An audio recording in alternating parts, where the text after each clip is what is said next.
رحمته والصلاة والسلام على الرسول المسدد المصطفى العمجد المحمود الأحمد سيدنا ومولانا ومولى الكونين جد الحسن والحسين وعاني أبا القاسم محمد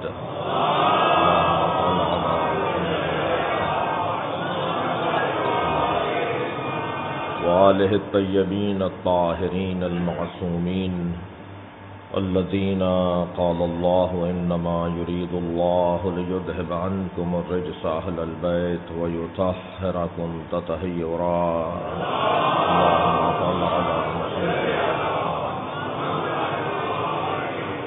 ولعنة الله على أعدائهم أجمعين من يوم عداوتهم إلى قيام يوم الدين. أما بعد، قال الحكيم في قرآن الكريم: بسم الله الرحمن الرحيم اهدنا الصراط المستقيم صراط الذين أنعمت عليهم غير المغضوب عليهم ولا الضالين. صلوات.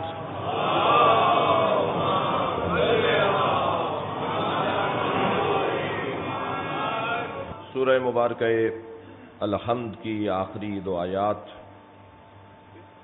پروردگار عالم اپنے اس کلام میں دعا کا سلیقہ عطا کر رہا ہے. اللہ سے کیا مانگنا چاہیے وہ اللہ ہی بتائے تو بہتر ہے، اس لیے کہ ہر شخص اپنی حیثیت کے مطابق بات کرتا ہے، اور جب اللہ کی بارگاہ میں حاضر ہوں تو مجھے اپنی حیثیت کا احساس ہے کہ میں کوئی حیثیت نہیں رکھتا. مجھے تو ڈھنگ نہیں آتا یا اللہ تجھ سے بات کرنے کا. تیرا مقام اور تیری حیثیت اور تیری عظمت اور تیری بڑائی اور تیری کبریائی اس درجے پر ہے کہ میں نہیں جانتا کہ تجھ سے کیسے بات کروں. لہذا بہتر یہی ہے کہ یا اللہ بتائے کہ اللہ سے کیسے بات کرنی ہے، یا وہ بتائیں کہ جو اللہ کو جانتے ہیں. لہذا ہمیں ائمہ اہل بیت کی تعلیمات کی روشنی میں ان عدیہ، ان مناجات کا سہارا لینا ہوگا کہ جو انہوں نے ہمیں اللہ کی بارگاہ میں حاضر ہوتے ہوئے اس کی بارگاہ میں جو الفاظ انہوں نے ادا کیے ہیں، وہ دعائے کمیل ہو، وہ دعائے صبا ہو، وہ دعائے جوشن کبیر ہو، وہ مناجات خمسۃ عشر ہو، وہ مفاتیح الجنان کی عظیم اور حسین دعائیں ہوں، یا صحیفہ سجادیہ کی 54 سے زیادہ دعائیں ہوں، یا صحیفہ فاطمیہ کی دعائیں ہوں، یا صحیفہ علویہ کی دعائیں ہوں، یا حسین ابن علی کی دعائے رفع ہو، یا امام سجاد کی دعائے رفع ہو.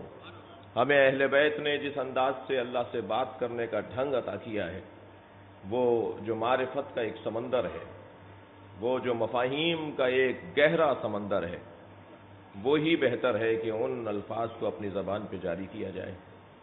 اور پھر یہ چوتھا سال ہے میں اپنی طالب علمی اور اپنی کم علمی اور اپنی کم بضاعتی اور احساس ناتوانی کے ساتھ ہم داخل ہو رہے ہیں سورہ مبارکہ الحمد کے ان آخری دو آیات کی طرف.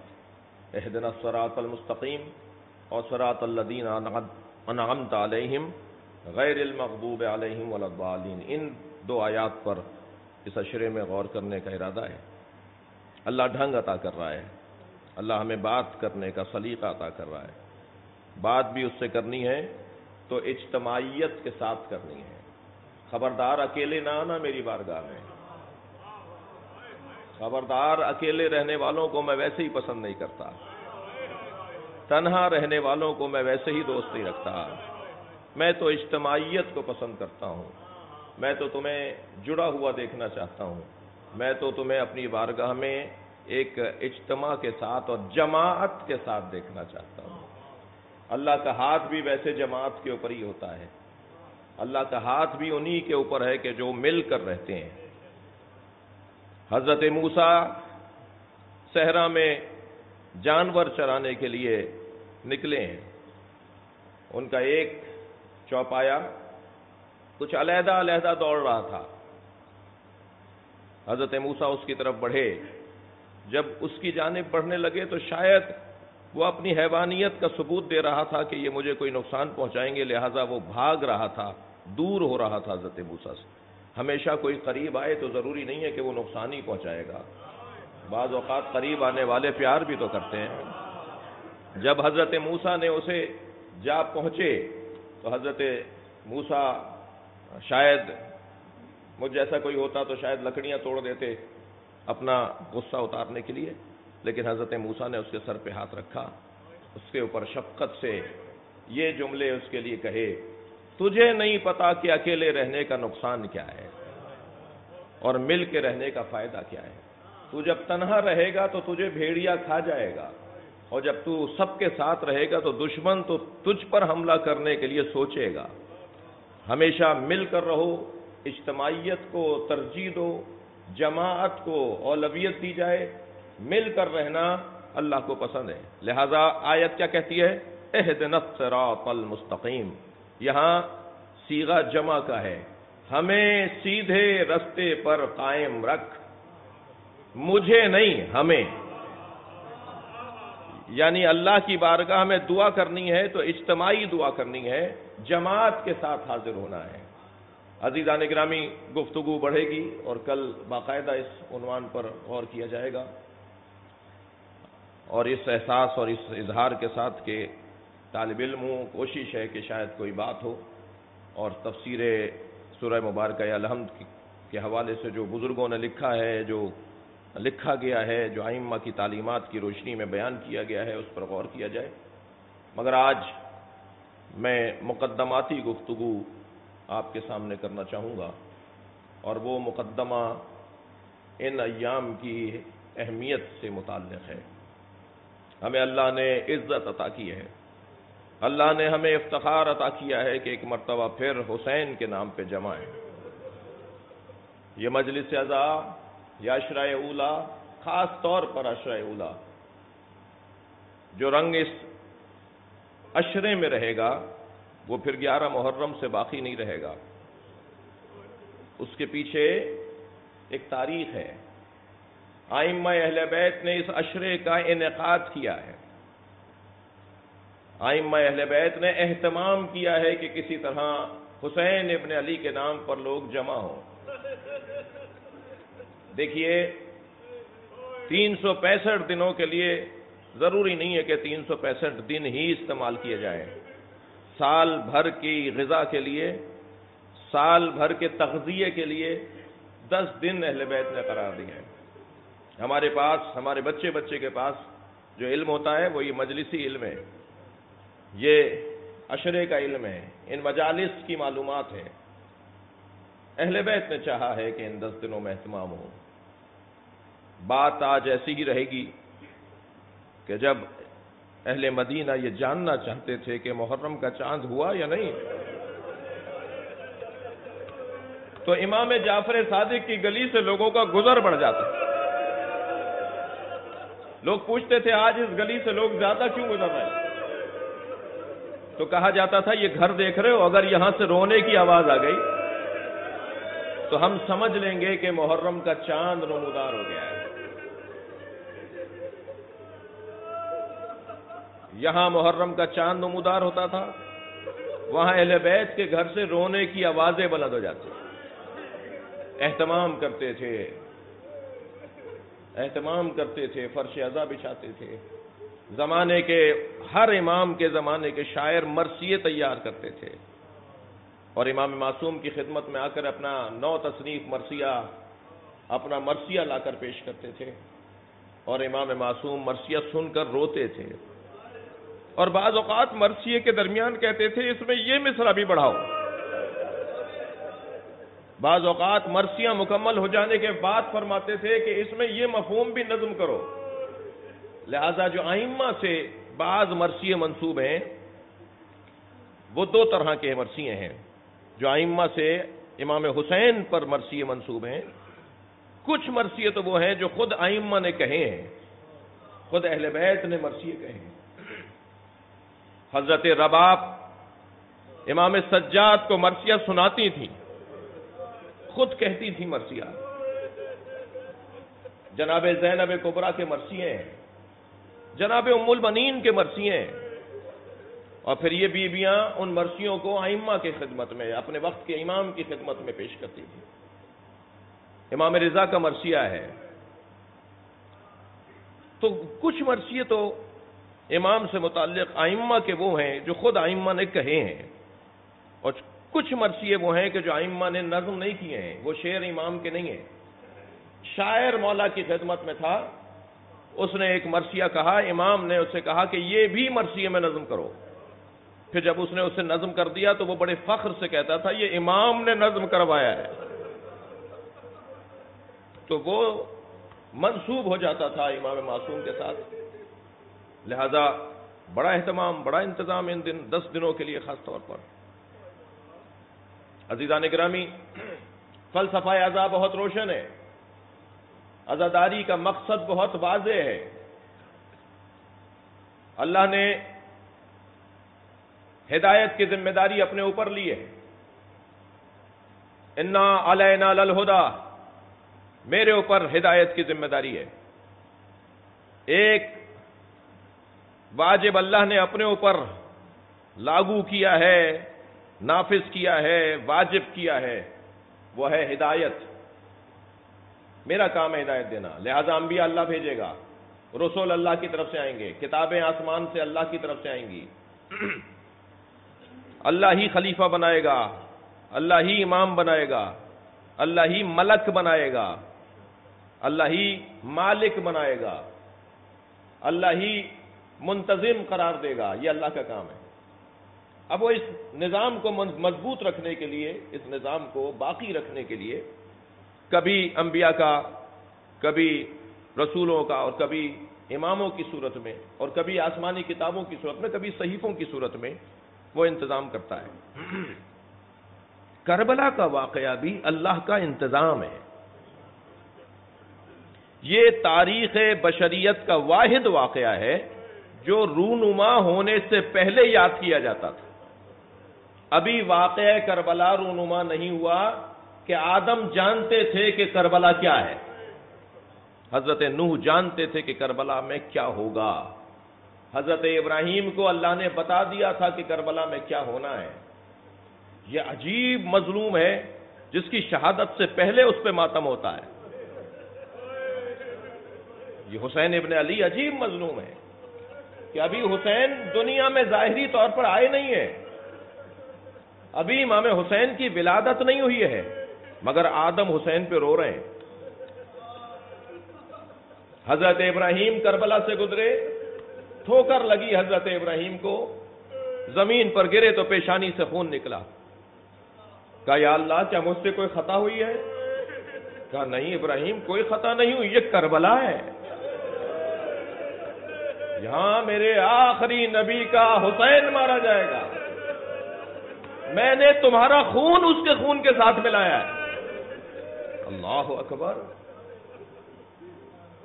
ابھی امام حسین کی آمد نہیں ہوئی ہے، مگر سب حسین کو جانتے ہیں۔ حضرت آدم نے جب ایک ایک پنجتن کا نام لیا نا، اور جیسے ہی حسین اپنی زبان پہ جاری کیا تو آنکھوں میں آنسو آ گئے، پھر دوبارہ حسین بولے، پھر آنکھوں میں آنسو آ گئے۔ تو اللہ سے سوال کیا یا اللہ یہ نام کیسا ہے جس کے لینے پر رونا آتا ہے، جس کا نام زبان پر آتا ہے تو آنکھوں میں آنسو آ جاتے ہیں، یہ کیسا نام ہے؟ یہ رونما، واقعہ رونما ہونے سے پہلے بھی اسے یاد کیا گیا، اور واقعہ رونما ہونے کے بعد بھی اسے یاد کیا جا رہا ہے، یاد کیا جاتا رہے گا۔ ایک عملی تصویر ہے ہدایت بشر کے لیے، ایک جامع نظام زندگی ہے کربلا، انسانیت کی بہترین تصویر ہے کربلا۔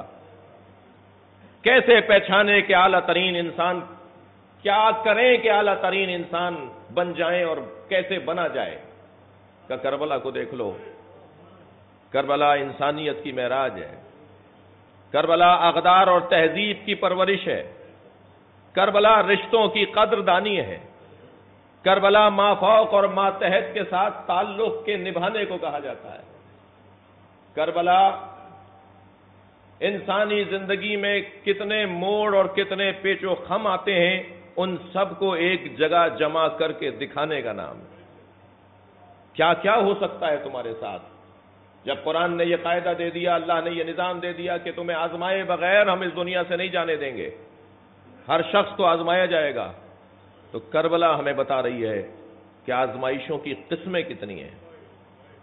وَلَنَبْلُوَنَّكُمْ بِشَيْءٍ مِّنَ الْخَوْفِ وَالْجُوعِ وَنَقْصٍ مِّنَ الْأَمْوَالِ وَالْأَنفُسِ وَالثَّمَرَاتِ، بتحقیق ہم تمہیں ان 5 چیزوں سے آزمائیں گے۔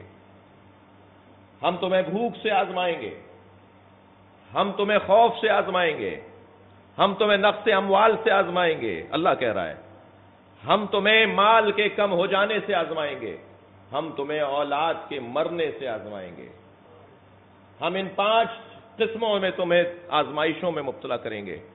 کربلا 5 آزمائشوں کا اجتماع ہے، ہر طرح کی مصیبت ایک جگہ پر۔ انسان اگر چاہے کہ وہ آزمائشوں سے کیسے نکلے، تو ایک ہی جگہ پر نظر آ رہا ہے کہ کیسے خوف سے باہر آیا جاتا ہے، کیسے بھوک میں زندگی گزاری جاتی ہے۔ بھوک اور پیاس طاری ہو جائے تو تمہیں کیا کرنا ہے؟ تمہارا مال تم سے چھن جائے تو تمہیں کیا کرنا ہے؟ تمہاری اولاد مار دی جائے تو تمہیں کیا کرنا ہے؟ اللہ اکبر!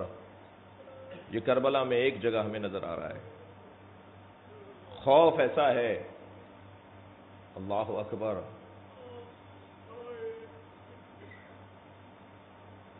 کہ کل کیا ہوگا؟ سب ایک جیسے نہیں تھے۔ کوئی پوچھے حر سے کہ وہ کیا سوچ رہے تھے کہ کل کیا ہوگا؟ کوئی پوچھے زہیر قین سے کہ وہ کیا سوچ رہے تھے کہ کل کیا ہوگا؟ حتیٰ ایک بی بی دوڑی ہوئی امام حسین کی خدمت میں آئی، حسین زینب بے ہوش ہو گئی ہیں، میرے مولا حسین بی بی کے خیمے میں تشریف فرما ہوئے، جناب زینب کی پیشانی پہ ہاتھ رکھ کے سورہ شفا پڑھی۔ میری بی بی نے آنکھیں کھول دیں، فرمایا زینب یہ کیا حال ہے؟ فرمایا بھائی کل کیا ہوگا؟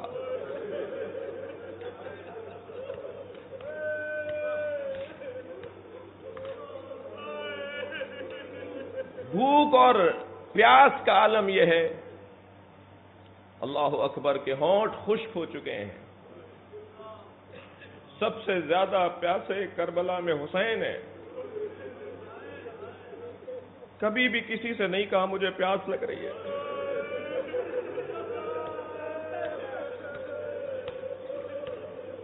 رونا تو اسی کا ہے۔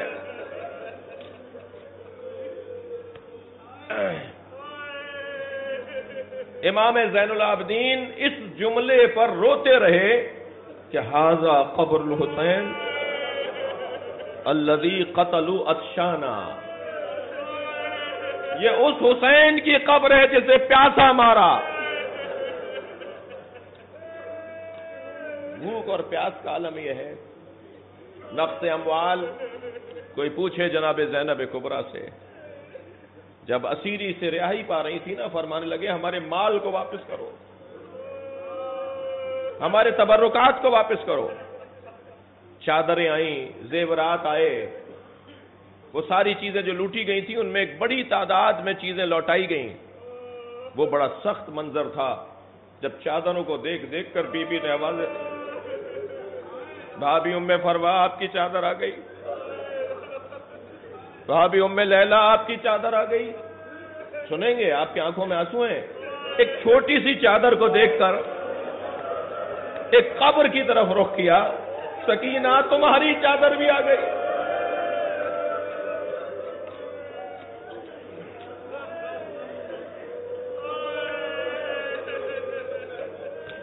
تمام آزمائشیں، میں نے آپ سے عرض کیا کہ آج کا بیان ایسا ہی رہے گا، تمام آزمائشیں کربلا میں جمع ہیں۔ فلاں مشکل کا شکار ہے، اس بندے کو پریشان نہیں ہونا چاہیے، وہ کربلا کی طرف آ جائے۔ شاید اسی وجہ سے امام سجاد نے ابن شبیب سے فرمایا، معاف کیجیے گا امام رضا نے ابن شبیب سے فرمایا یمن شبیب، اے فرزند شبیب، جب غم دنیا تمہیں گھیر لے تو فب کے دل حسین، تو حسین پہ رونا، اس لیے کہ حسین پہ رونا تمہیں غم دنیا سے نجات دے گا۔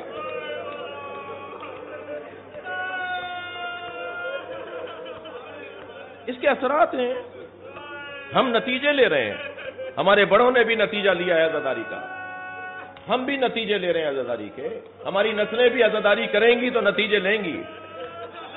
الحمدللہ پوری دنیا میں، عالم اسلام میں مسلمانوں کے درمیان سب سے اچھی تصویر عزاداروں کی ہے۔ نہ یہ مضطرب رہتے ہیں، نہ یہ بے کل ہوتے ہیں، نہ یہ دہشت گرد بنتے ہیں، نہ یہ کسی کو نقصان پہنچاتے ہیں۔ سب سے اچھی تصویر عزاداروں کی ہے عالم اسلام میں، مسلمانوں کے درمیان سب سے اچھے مسلمان عزادار ہیں۔ یہ بات روشن ہے، یہ بات روشن ہے۔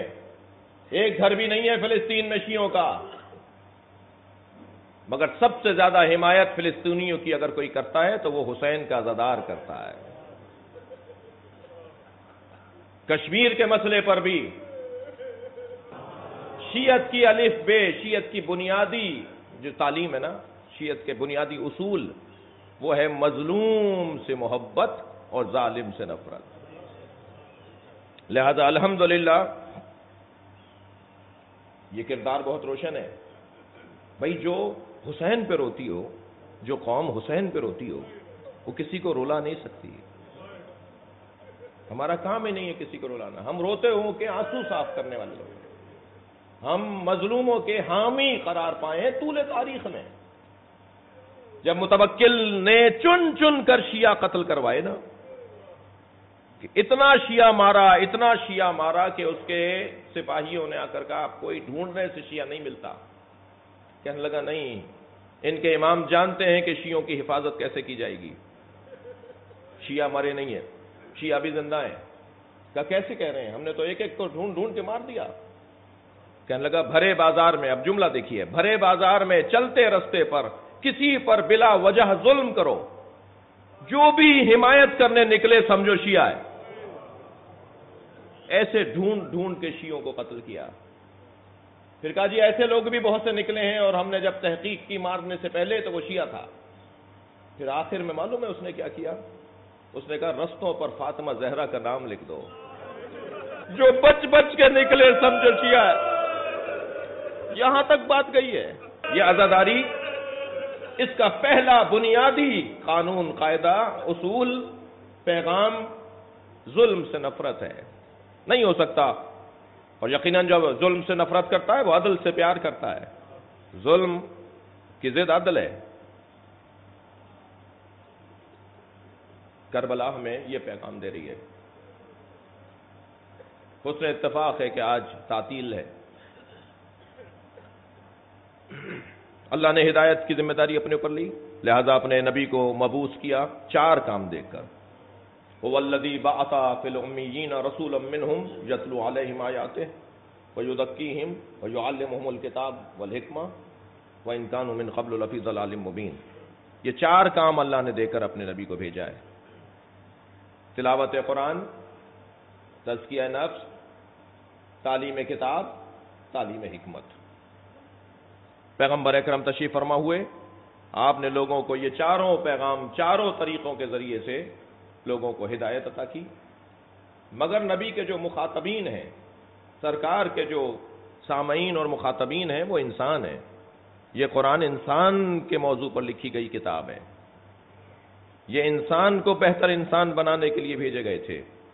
اس انسان میں 2 خامیاں ہیں۔ پہلی خامی اس انسان میں یہ ہے کہ یہ انسان ہے، یعنی نسیان سے بنا ہوا ہے، یعنی بھول جاتا ہے، یہ بھول جاتا ہے۔ یہ 4 دن پہلے کی بات یاد نہیں رکھتا، یہ 1 دن پہلے کا قصہ بھول جاتا ہے، یہ 1 سال پہلے کے مضامین بھول جاتا ہے۔ کہ ہمیں تو یاد اس لیے رہتے ہیں، البتہ آپ کو بھی یاد رہتے ہیں، کہ ہم نوٹس بناتے ہیں، لکھتے ہیں کہ ہم نے اس سال کیا پڑھنا ہے، لیکن بھول جائیں گے کہ ہم نے، اگر ایسا نہ ہو، اس بھولنے کی جو بیماری ہے، اس کا ازالہ نہ کیا جائے تو ہمیں یاد نہیں ہوگا کہ ہم نے کیا کہا تھا، کیا پڑھا تھا۔ انسان ہے، نسیان، بھول جاتا ہے۔ جو بھول جاتا ہے پھر اسے بار بار یاد دلانا اس کے بھول جانے کا تقاضا ہے۔ کیونکہ یہ بھول جاتا ہے، یہ کچھ دن پہلے کی بات یاد نہیں رکھتا، تو ذکر، اب اللہ انتظام کر رہا ہے، ذکر فإن الذکرى تنفع المؤمنین، بار بار دہراؤ۔ یہ قاعدہ نظام ہدایت کا حصہ ہے، بار بار دہرانا ہدایت کا حصہ ہے، یہ نظام کا، سسٹم کا حصہ ہے۔ یہ نہیں کہا جائے گا کہ ایک بات دوبارہ کیوں کی جا رہی ہے، یہ بات قرآن مجید نے نازل کر دی تھی تو پھر اسی قرآن میں دوبارہ یہ آیت کیوں آئی ہے۔ یہ انسان کے مزاج کا تقاضا ہے۔ ذکر فإن الذکرى تنفع المؤمنین، بار بار دہراؤ، اس لیے کہ بار بار دہرانے سے مومنین کو فائدہ ہوگا۔ کوئی پرانی بات نہیں، پرانی بات نہیں ہے، یہ بات قدیمی ہے مگر میں نیا ہوں۔ دقت چاہوں گا، کربلا 1461 ہجری میں رونما ہوئی، 20 سال کم 1400 سال ہو گئے۔ 1441 میں ہم ایام عزا کا انعقاد کر رہے ہیں، پورے 20 سال کے بعد 1400 سال ہو جائیں گے کربلا کو گزرے ہوئے۔ 1441 میں ہم محرم منعقد کر رہے ہیں، 1461 میں 1400 سال ہو جائیں گے۔ 20 سال کم 1400 سال ہو گئے کربلا کو۔ کربلا قدیمی داستان ہے مگر میں قدیمی نہیں ہوں، میں تبدیل ہوتا ہوں، لہذا کربلا بار بار دہرائی جائے گی۔ کربلا پرانی نہیں ہوگی، جیسے قرآن پرانا نہیں ہوا، جیسے نہج البلاغہ پرانی نہیں ہوئی، جیسے جیسے میں اپنا فہم بڑھاتا چلا جاؤں گا کربلا اور سمجھ میں آئے گی۔ لہذا ہر سال عزاداری میں اضافہ ہے یا کمی ہے؟ ہر سال عزاداروں میں اضافہ ہے یا کمی ہو رہی ہے؟ یہ عزاداروں کا اضافہ بتا رہا ہے، کربلا سمجھ میں آ رہی ہے، اور جیسے جیسے فہم بڑھے گا کربلا اور سمجھ میں آئے گی۔ جس شاعر نے بھی یہ 2 مصرے کہے ہیں، اللہ اس کے مقام کو بلند فرمائے، اور بہت سارے اس کے کوتاہیوں کا ازالہ ہوگا ان 2 مصروں پر۔ انسان کو بیدار تو ہو لینے دو، یہ ہر قوم پکارے گی ہمارے حسین، یہ بڑھ رہا ہے ماحول اس طرف، جا رہا ہے ماحول اس طرف۔ عزیزان گرامی، لہذا بار بار دہرانا یہ انسان کے مزاج کا حصہ ہے، اس کی خلقت کا تقاضا ہے۔ ایک اور بھی کمزوری ہے، اور وہ کمزوری ہے اختلاف۔ ہم لڑتے ہیں، ہم اختلاف کرتے ہیں، البتہ لڑائی اور اختلاف میں فرق ہے۔ ہر اختلاف لڑائی نہیں ہے، ہر جھگڑا، معاف کیجیے گا، اور ہر اختلاف ایک جیسا نہیں ہے۔ اختلاف ہونا چاہیے تہذیب کے دائرے میں، ادب کے دائرے میں، احترام کو ملحوظ رکھتے ہوئے۔ ہمارے اندر ایک کام اللہ نے ودیعت کیا ہے، ہمارے اندر ایک چیز کو رکھا ہے، وہ ہے کہ ہم اختلاف کرتے ہیں۔ خود اسی مجلس میں ممکن ہے، مجھے کوئی اس میں وہ نہیں ہے، ممکن ہے کہ میری بہت ساری باتوں سے گفتگو کے درمیان ہی کسی کو اختلاف ہو رہا ہو کہ یہ غلط کہہ رہے ہیں، یہ ٹھیک نہیں کہہ رہے، یہ کیوں کر رہے ہیں، یہ ایسا کیوں کر رہے ہیں۔ خود میرے بیٹھنے پر، میرے اشاروں پہ ممکن ہے کسی کو اختلاف ہو رہا ہو، تو یہ تو کوئی بات نہیں ہے، ہونا چاہیے، ٹھیک ہے، یہ ہماری خلقت کا حصہ ہے اختلاف۔ اب جب اختلاف ہو تو اس کے سلجھانے کے لیے، اس کے تصفیے کے لیے بھی تو کوئی نظام ہونا چاہیے۔ جب میرے مزاج میں اختلاف ہے تو پھر اللہ نے بنایا مزاج، تو اللہ نے بنایا، جب مزاج اللہ نے بنایا تو اس کی تشفی کا انتظام بھی تو اللہ کرے گا۔ تو اللہ نے کیا انتظام کیا ہے؟ ارشاد ہوا، اِنَّا أَنزَلْنَا عَلَيْكَ الْكِتَابَ لِتُبَيِّنَ لَهُمُ الَّذِينَ اخْتَلَفُوا فِيهِ، ہم نے ایک کتاب کو نازل اس لیے کیا ہے حبیب آپ کے اوپر تاکہ اختلاف کی صورت میں یہ کتاب مسئلے کو حل کرے، اختلافات کو رفع کرے۔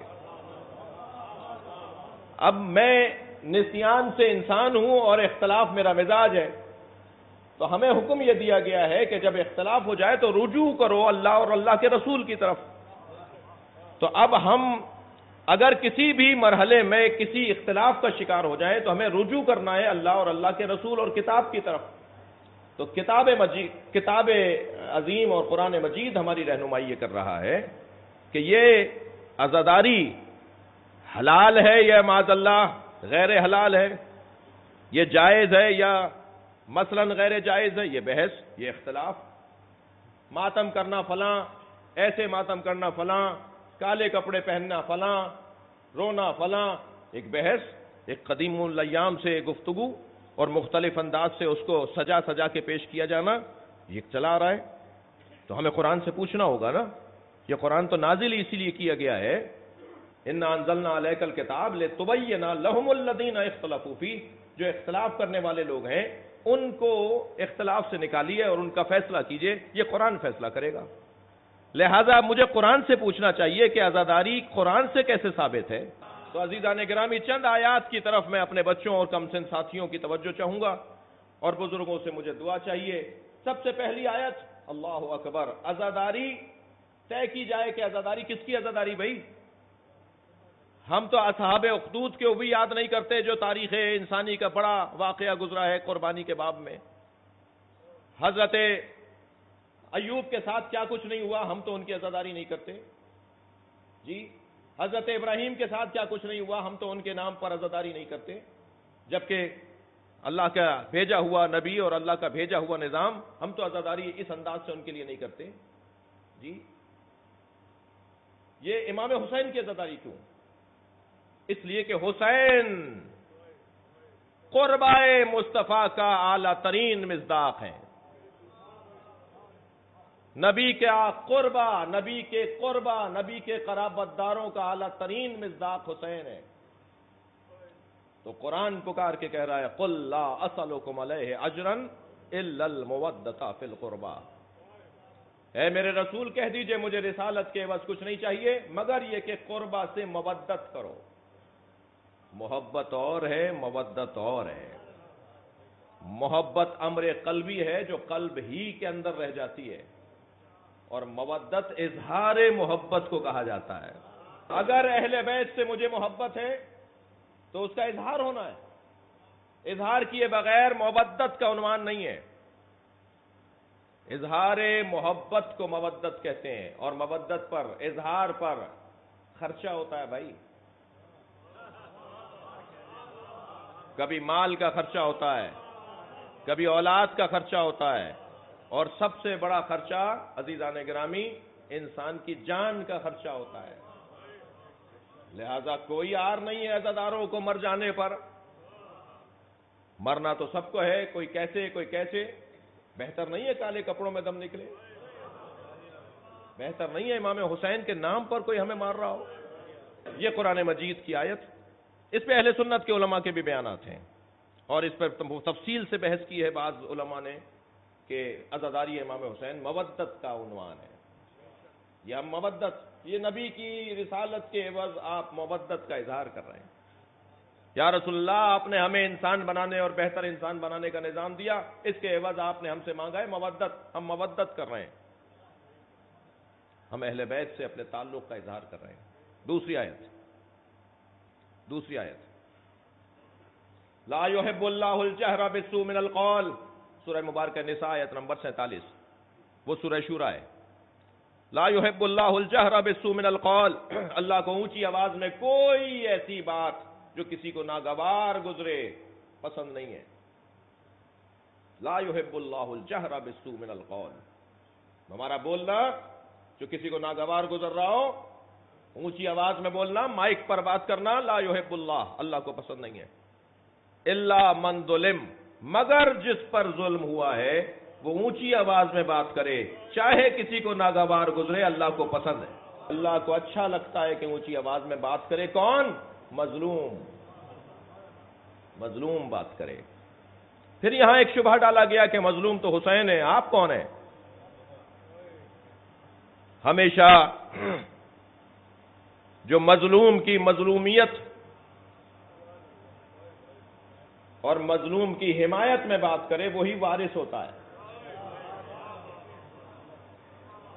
لہذا ہم نے تو نہیں روکا کسی کو عزاداری کرنے سے، کبھی کچھ نہیں کہا گیا کہ آپ نہ روئیے گا اور آپ گریہ نہ کیجیے گا اور آپ ماتم نہ کیجیے گا، ہم تو بول ہی رہے ہیں۔ یہ کس نے کہہ دیا کہ ہماری ہے کربلا؟ حق بات تم کہو تو تمہاری ہے کربلا۔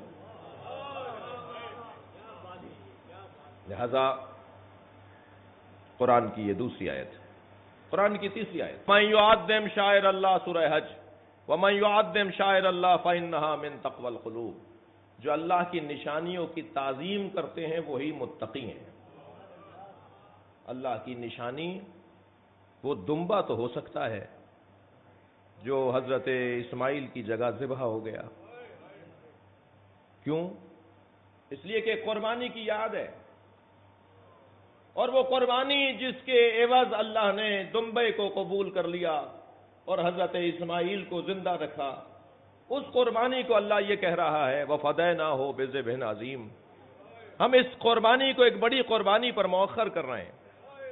یعنی چھوٹی قربانی کو یاد رکھنا تعظیم شاعر الہی ہے، اور جو قربانی بڑی قربانی کی وجہ سے قبول نہیں کی گئی اور رد کر دی گئی، یا مجھے اس وقت میں قبول نہیں کیا گیا اور کہا نہیں تمہاری نسل سے بڑی قربانی ہم لیں گے، ابھی ہم اسماعیل کے گلے پہ چھری نہیں دیکھنا چاہتے، ایک اسماعیل تو میں نہیں دیکھنا چاہتا، مجھے تو 18 اسماعیل چاہیے،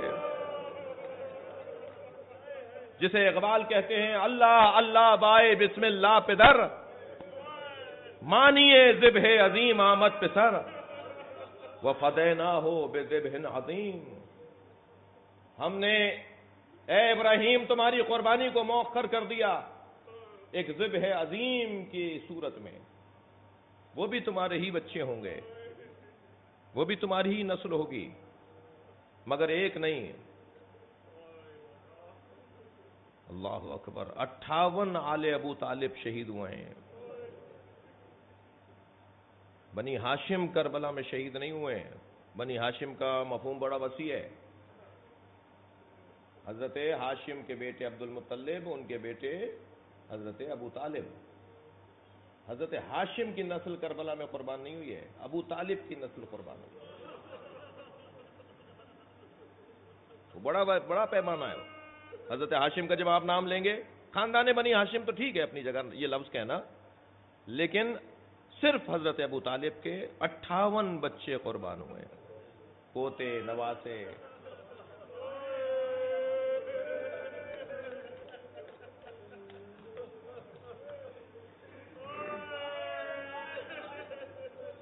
سارا گھرانہ کاٹ ڈالا، عرصے کے ایام ہے، پہلی مجلس ہے، آغاز عزاداری ہے، پرسہ دینا ہے، کسے دینا ہے؟ یا حضرت ابو طالب کو دینا ہے؟ میں آپ کو اپنے ساتھ لے کے چلنا چاہتا ہوں ایک ایسی ماں کو پرسہ دینے کے لیے،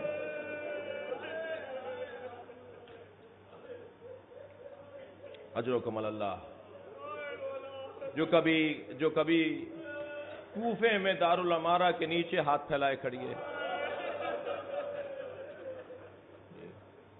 جب حضرت مسلم نے سلام کیا تھا نا، اجرکم اللہ، آپ کی آوازیں بلند ہیں، رونے کے ایام ہیں، اور ان مجالس کا مقصد، ایک بڑا مقصد عزاداری ہے۔ جب حضرت مسلم نے سلام کیا نا مولا حسین کو، تو مولا نے تو، حضرت مسلم نے تو کوفے سے سلام کیا تھا، امام حسین نے اس منزل جویریہ سے جواب دیا، علیک السلام یا اخی مسلم۔ حضرت عباس قریب آ کے کھڑے ہوئے، کہا مولا کیا میرا بھائی مسلم آ گیا؟ فرمایا نہیں، مسلم کو کوفے میں غربت میں مارا جا رہا ہے۔ ایک مرتبہ حضرت عباس نے فرمایا مولا میرے بھائی کا کوئی مددگار ہے؟ فرمایا سارے مددگار ساتھ چھوڑ گئے یا شہید ہو گئے، مسلم اب اکیلا ہے۔ ایک مرتبہ فرمایا عباس ذرا اس فضا میں دیکھو، ایک فضا میں دیکھا، حضرت عباس نے کیا دیکھا؟ دارالامارہ کی چھت پہ گردن ماری جا رہی ہے۔ فرمایا مولا آپ مجھے وہ منظر دکھا سکتے ہیں تو کوفہ پہنچا بھی تو سکتے ہیں، مولا مجھے کوفہ پہنچا دیجئے، میرا بھائی اکیلا ہے۔ اجرکم اللہ، اجرکم اللہ۔ فرمایا عباس ذرا دارالامارہ کے نیچے دیکھو۔ اب جو دارالامارہ کے نیچے دیکھا، ایک کالے برقعے میں بی بی ہے، جو اپنے ہاتھ پھیلائے کھڑی ہے، عباس یہ میری ماں زہرا ہے، اجر و کمال اللہ، اجر و کمال اللہ، حق ہے، اس سے زیادہ رونے کا حق ہے۔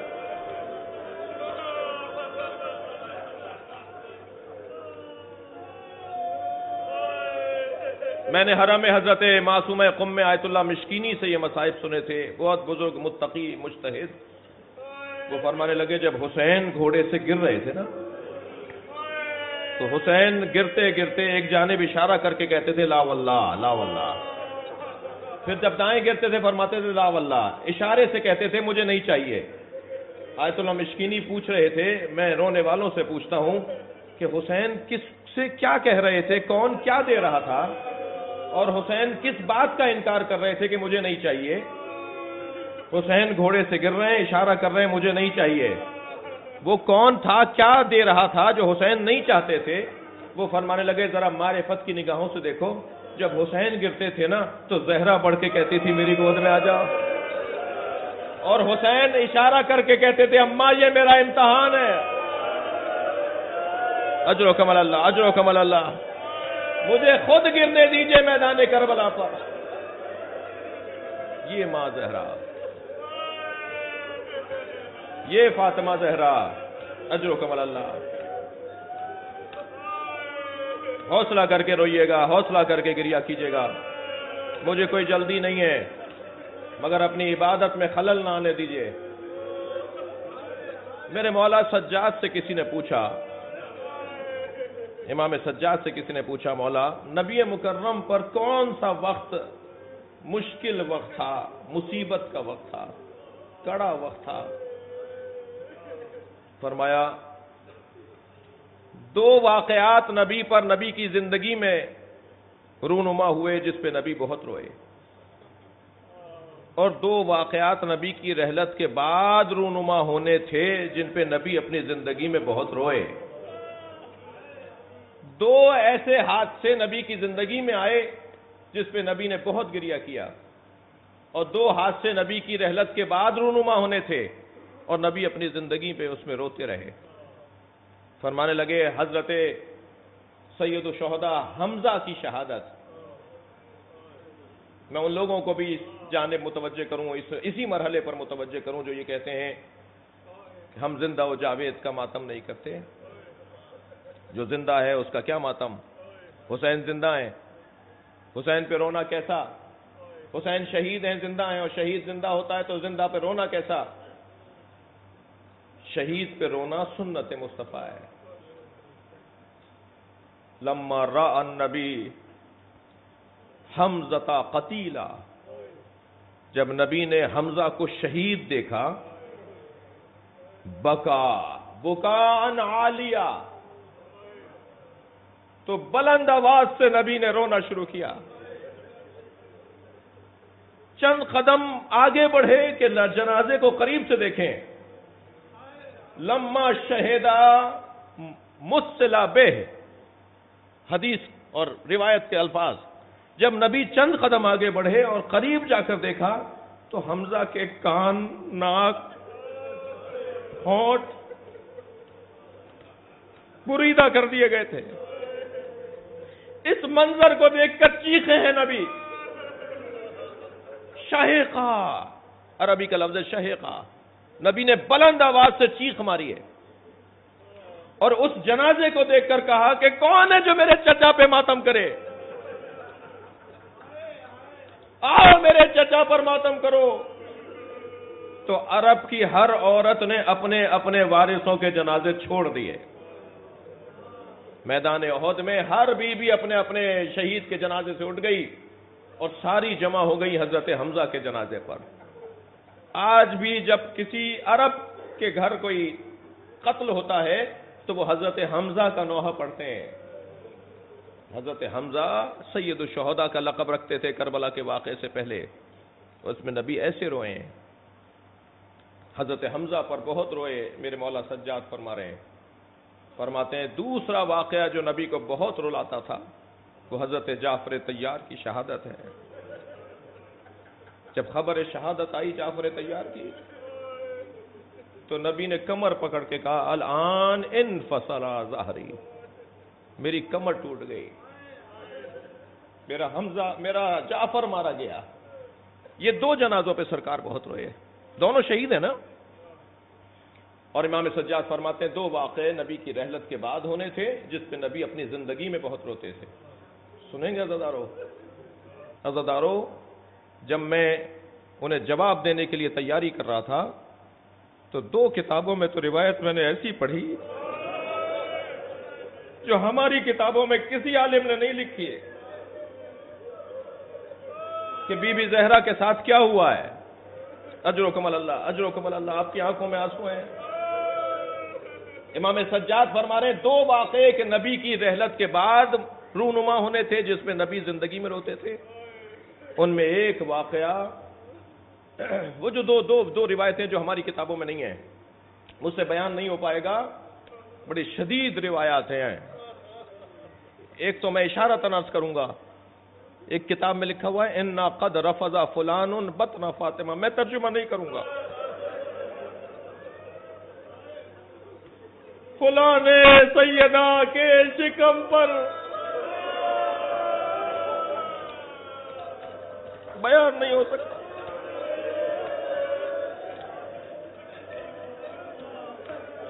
نام لکھا ہوا ہے، میں نام نہیں لے رہا۔ اور دوسری روایت جو ابن قتیبہ، معاف کیجئے گا، جو علامہ الجوینی نے فرائض السمتین میں لکھی ہے، فرماتے ہیں نبی جناب زہرا تشریف فرما تھی، آواز دے کر کہا اما ابنتی فاطمہ، میری فاطمہ کے بارے میں مجھ سے پوچھتے ہو؟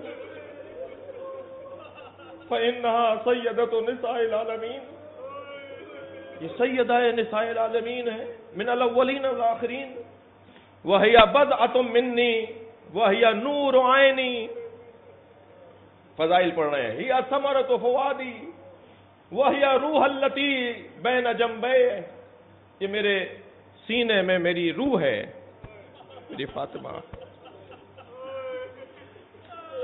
اب اس کے بعد کی روایت سنیں، اہل سنت کی روایت ہے، وَإِنِّي لَمَّا رَأَيْتُهَا، جب میں فاطمہ کو دیکھتا ہوں، ذکرت ما یصنع بها بعدی، مجھے یاد آتا ہے میرے بعد اس کے ساتھ کیا ہوگا۔ نبی رو رہے ہیں، نبی اپنی زندگی میں جناب زہرا کی مصیبت کو یاد کر کے رو رہے ہیں۔ جب میں اسے دیکھتا ہوں تو مجھے خیال آتا ہے کہ میرے بعد اس کے ساتھ کیا ہوگا۔ وَقَدْ دَخَلَ الذُّلُّ بَيْتَهَا، اس کے گھر میں ایک بڑی مصیبت داخل ہوگی۔ وَإِنْتَهَكَتْ حُرْمَتُهَا، جو اس کی حرمت کو پامال کرے گی۔ سن رہے ہیں؟ وَمُنِعَتْ عِرْسُهَا، جو اس کو عرص سے محروم کرے گی۔ بات یہاں نبی نے روکی نہیں ہے، وَكَسُرَتْ جَنْبِهَا، جو اس کی پسلیوں کو توڑے گی۔ یہ نبی کے الفاظ ہیں، وَكَسُرَتْ جَنْبِهَا، جو اس کی پسلیوں کو توڑے گی۔ اور اس کے بعد کا جملہ سنیں گے جو رو رہے ہیں، وَإِسْقَطَتْ جَنِينُهَا، جو اس کے بچے کو اس کے شکم میں مارے گی۔ وَإِسْقَطَتْ جَنِينُهَا وَهِيَ تُنَادِي يَا مُحَمَّدَا، یہ آوازیں دے گی بابا بابا،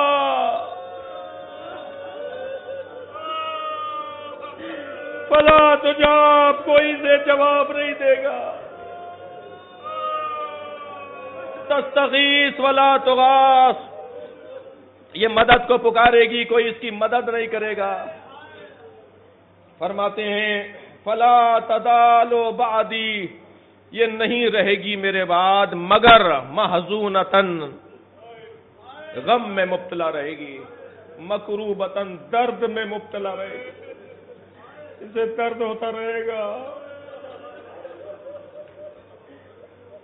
آیت اللہ ستودہ سے کسی نے پوچھا، بہت بڑے عارف، کہ ہم نے یہ سنا ہے کہ جب مولا کائنات گھر میں تشریف فرما ہوتے تھے تو جناب زہرا مصلی چھوڑ دیتی تھی۔ فرمانے لگے ہاں، علی کا امتحان نہیں لینا چاہتے تھے، اس لیے کہ فاطمہ سے قنوت کے لیے ہاتھ نہیں اٹھتا تھا۔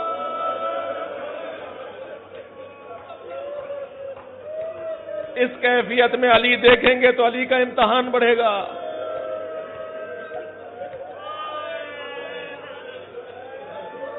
اجرکم اللہ، اجرکم اللہ.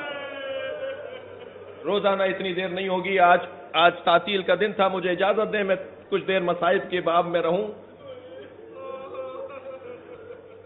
یہ روتی رہے گی باقیتن مکروبتن مغمومتن، میری بیٹی مقتولہ دنیا سے جائے گی. پوری مسجد آئی تھی گھر جلانے کے لیے. جب میری بیوی نے فریادیں کرنا شروع کی نا تو لوگ منہ موڑ موڑ کے رونے لگے. سب چلے گئے الا عشرہ. روایت کہتی ہے، ابن قتیبہ ہمارے سنی بھائیوں کے عالم، وہ کہتے ہیں 10 لوگ باقی رہ گئے. ان 10 میں سے ایک شخص نے کہا کہ لکڑیاں لا کے دروازے کو آگ لگاؤ. اور جب دروازہ آدھا جل گیا تو اسی شخص نے اپنے غلام سے کہا کہ اسے لات مار کے گرا دے. وہ جلتا ہوا دروازہ جناب زہرا کی طرف گیا ہے. ایک شخص کہتا ہے میں نے فاطمہ کو دروازے کے نیچے دیکھا. اجرکم اللہ. آیت اللہ فضل اللہ کمپانی کہتے ہیں، آیت اللہ فضل اللہ کمپانی کہتے ہیں کہ اس دروازے میں لوہے کی کیل تھی جس نے سیدہ کا پہلو زخمی کر دیا. نبی ان مصائب کو یاد کر کے اپنی زندگی میں روتے تھے. اجرکم اللہ، اجرکم اللہ. تھکیں گے نہیں، اللہ آپ کو اجر و ثواب عطا فرمائے. مولا سجاد فرمائے 2 واقعے ایسے ہیں کہ جو نبی کے بعد ہونے تھے اور نبی اپنی زندگی میں ان پہ روتے تھے. ایک فاطمہ زہرا کی مظلومیت اور ایک حسین کی مظلومیت. نبی اپنی زندگی میں حسین پہ بہت روئے. میں اپنے بیان کو ایک منزل دینے کو ہوں. ایک گلی سے گزر رہے ہیں سرکار، ایک گھر سے ایک بچے کے رونے کی آواز آئی. فوراً نبی نے دروازہ بجا دیا. ایک خاتون دروازے پر آئی. حضرت نے فرمایا اس کی آواز میرے حسین سے ملتی ہے، اسے رونے نہیں دو، مجھے حسین کا رونا گوارا نہیں ہے. اجرکم اللہ، اجرکم اللہ. سرکار مدینے کی گلی سے تشریف فرما ہے، گزر رہے ہیں. کچھ بچے کھیل رہے ہیں. ایک بچے کو آگے بڑھ کے گود میں اٹھا لیا، پیشانی پہ بوسہ دیا، پیار کیا، زمین پہ اتار دیا، آگے بڑھے. ایک صحابی نے پوچھا یا رسول اللہ یہ کس کا بچہ ہے؟ حضرت نے فرمایا مجھے اس سے غرض نہیں ہے یہ بچہ کس کا ہے، مجھے بس یہ غرض ہے یہ میرے حسین سے پیار کرتا.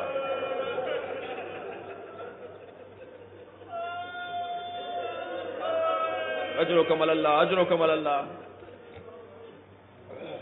حضرت ام سلمہ سے فرمایا ام سلمہ میں سفر سے لوٹا ہوں، کچھ دیر کے لیے استراحت کروں گا. جو مجھ سے ملنا چاہے تو اسے کہو کہ کچھ دیر کے بعد آئے، مجھے استراحت کرنے دے. یہ ساری روایات اہل سنت کی کتابوں کی روایات ہیں. حضرت ام سلمہ فرماتی ہیں کہ نبی حجرے میں تھے، محو استراحت تھے کہ 3 سالہ حسین دوڑتے ہوئے آئے. کہا نانی مجھے معلوم ہوا ہے نانا آ گئے. جو کیفیت تھی بی بی ام سلمہ نے روک دیا. تمہارے نانا آرام کر رہے ہیں، حسین ابھی نہیں جاؤ حجرے میں، تمہارے نانا آرام کر رہے ہیں.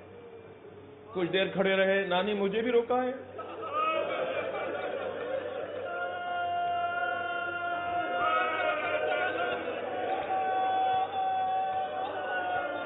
فرمایا تمہارے نانا نے تخصیص نہیں لگائی. حسین واپس ہوئے. ابھی چند قدم میرے مولا حسین گئے ہیں کہ حجرے سے نبی باہر آئے.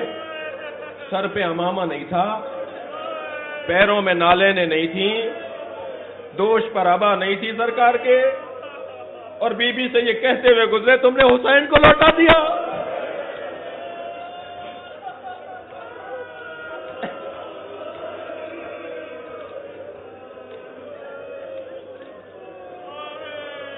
آگے بڑھے، امام حسین کو گود میں لے لیا، اپنے حجرے میں لے گئے نبی مکرم.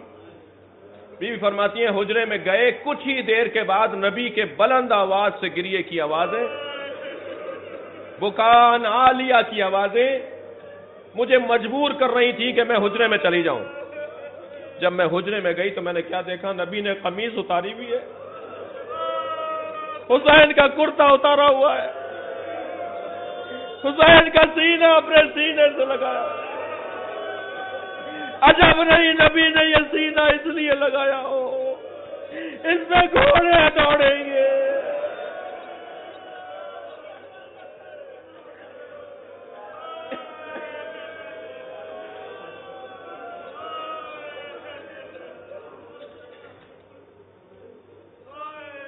فرمایا اے ام سلمہ ابھی مجھے جبریل نے آ کے بتایا ہے میرے اس حسین کو کربلا میں بھوکا پیاسا مارا جائے گا.